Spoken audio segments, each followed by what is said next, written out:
I had always heard horror stories about college life, but I never thought they would happen to me. I was a freshman at a prestigious university, and I was excited to make new friends and explore my new surroundings. But things quickly took a turn for the worse. I started noticing strange occurrences happening around me, and I couldn't get rid of the feeling that something was amiss. One night, I was walking back to my dorm from the library when I saw something that made my blood run cold. There was a figure standing in the shadows, watching me intently. I couldn't make out its face, but I could feel its malevolent energy. I started to run, but the figure quickly caught up to me. It was a tall, thin man with pale skin and wild, unkempt hair. He had a cold, emotionless stare, and his eyes seemed to pierce right through me. "Where do you think you're going?" he said in a low, menacing voice.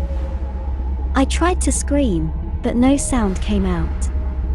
I felt my body start to tremble and my heart was pounding in my chest. The man grabbed me by the arm and dragged me into an alleyway. I could feel the rough bricks against my skin and the cold, damp air. "What do you want from me?" I managed to stammer. The man smiled, revealing a set of sharp teeth.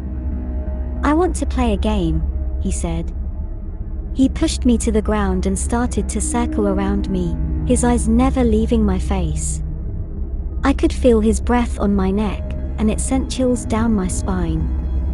Suddenly, he reached out and grabbed my hair, yanking my head back. "Look at me," he said. I tried to turn away, but he held my head firmly in place.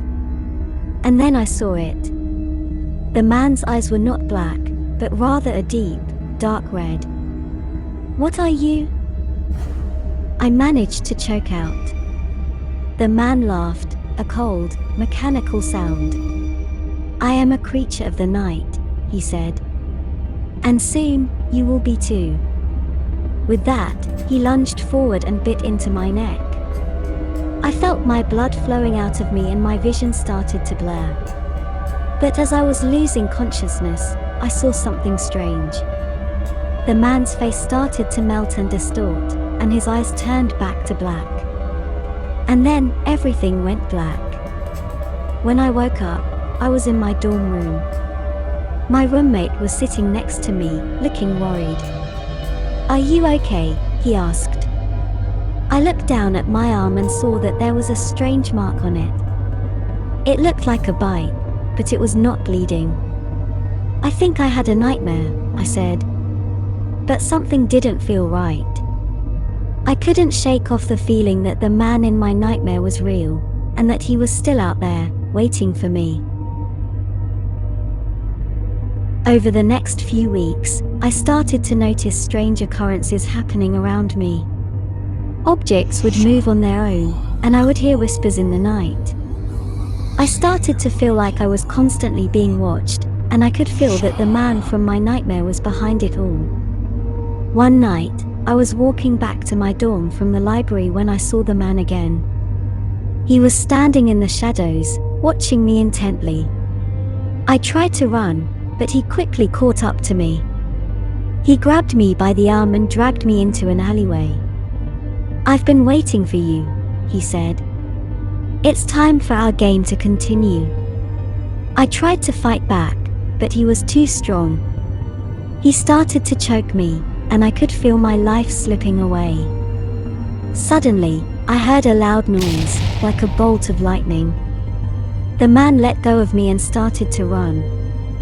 I looked up and saw a group of people rushing towards us. They were wearing white lab coats and had strange instruments in their hands. "Are you okay?" one of them asked me. I nodded, still in shock. "We're from the university's research department," the person continued. "We've been studying paranormal activity on campus.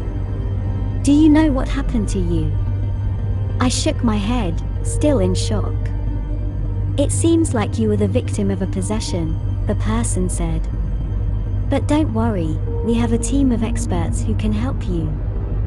I couldn't believe what I was hearing. Was it all just a dream?